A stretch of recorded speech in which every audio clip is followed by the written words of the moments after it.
crois que c'est important d'avoir l'éclairage d'un maire rural parce que les maires ruraux sont peu écoutés, alors qu'ils représentent quand même 71% des communes de moins de 1000 habitants. Où la majorité des communes en France ont moins de 500 habitants. Moins de 500 habitants, donc c'est ma commune, à 420. Et aussi, il faut savoir que le maire, c'est lui qui signe, donc il est tout seul. Et seul avec sa secrétaire de mairie, il n'en a qu'une seule. Il est tout seul pour répondre à toutes les sollicitations de plus en plus nombreuses du ministère de l'Environnement, de la préfecture, de l'État, des manifestations sportives, de Transbois quand il s'agit de transport de bois. Quand une entreprise agricole souhaite déboiser moins de 4 hectares, elle a zéro autorisation à demander, zéro déclaration à faire. Donc on n'est pas au courant. Le maire rural, il n'est pas au courant de ce qui se passe sur une surface de moins de 4 hectares. En Corrèze, c'est le premier éclairage de ce que je voudrais vous faire passer comme message sur le maire rural. Il est au centre de l'action locale, mais il ne sait pas tout. Et non seulement il ne sait pas tout, mais en plus, il est soumis à un millefeuille administratif qui n'a fait que s'étoffer. Le maire rural, il a, comme tous les maires de toutes les communes de France, comme rôle principal de préserver et de développer son territoire.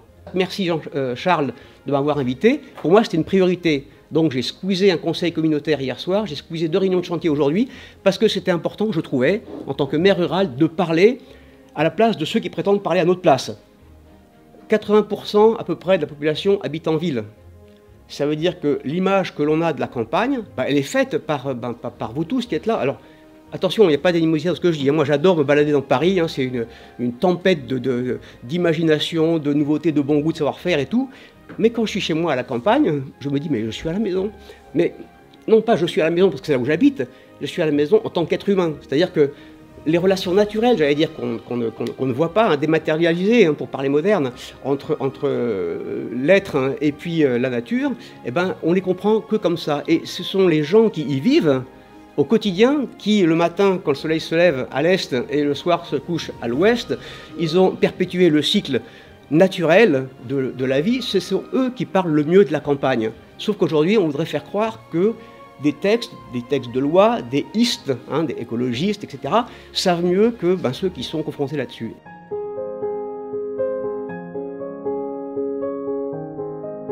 Pourquoi le maire rural, il a intérêt à préserver ces chemins ruraux et donc à favoriser la journée des chemins. Un chemin rural, alors on l'a dit, il va y avoir des redites. Desserte rurale, ça on le sait, desserte agricole, desserte vis-à-vis des secours. Alors les secours, il y a eu le cas des incendies pendant lequel des véhicules de pompiers n'ont pas pu progresser à cause de chemins qui étaient mal entretenus, voire pas entretenus du tout. Maintenant, de plus en plus, c'est inondations. Il va falloir être capable de s'approcher au plus près des zones humides. L'attractivité du territoire. Alors pour un maire, c'est fondamental. Pouvoir développer son territoire, inciter des gens à venir ou revenir vivre à la campagne parce qu'il y a une qualité de vie, etc. Mais il faut que le terme qualité soit réel. Et donc les chemins ruraux participent de cette qualité. L'usage loisir, j'en reviens pas, c'est notre point commun. Les chemins ruraux sont constitués également des points d'entrée multiples dans la nature. Alors multiples parce que pédagogiques, parce que ce sont des moyens de veille aussi, veille sur l'état de la nature. Ce sont des moyens d'information aussi, on peut voir ce qui se passe. Les gens qui utilisent avec des véhicules motorisés, les chemins ruraux ne sont pas des brigands. La plupart du temps, ce sont des gens du coin, d'abord, qui sont fiers de leur région et qui n'ont pas envie de la mettre en péril et de la saccager. Et donc, il est important de parler de tout ça. Avant la révolution industrielle, les paysans étaient pauvres, encore plus pauvres que maintenant, et en hiver, il n'y avait rien à faire au niveau de l'agriculture. Il y avait 4 mois, ils devaient se trouver un métier. Et ils créaient des forges. Il y avait plein de petits moulins le long des tout petits cours d'eau. Et pour accéder à ces forges avec les chars à bœufs, on construisait, on empierrait des chemins. Il y a beaucoup de chemins qui sont historiques. Alors, ils ne sont pas patrimoniaux au sens qui a été évoqué tout à l'heure, mais ils sont historiques la plupart. Donc ça appartient au patrimoine de la commune. La commune n'a pas grand-chose, elle est pauvre, mais elle a un patrimoine qui est très riche par son histoire. Il structure les paysages. On en a parlé un petit peu, on l'a ébauché. Il structure le paysage, on a parlé du rôle des haies, qui sont des réservoirs de biodiversité, etc. Mais ça limite aussi, quelque part, les possibilités de l'agriculture. Mais ça limite dans le bon sens. Ça veut dire que c'est vertueux. Ça permet une gestion maîtrisée d'une agriculture à taille humaine.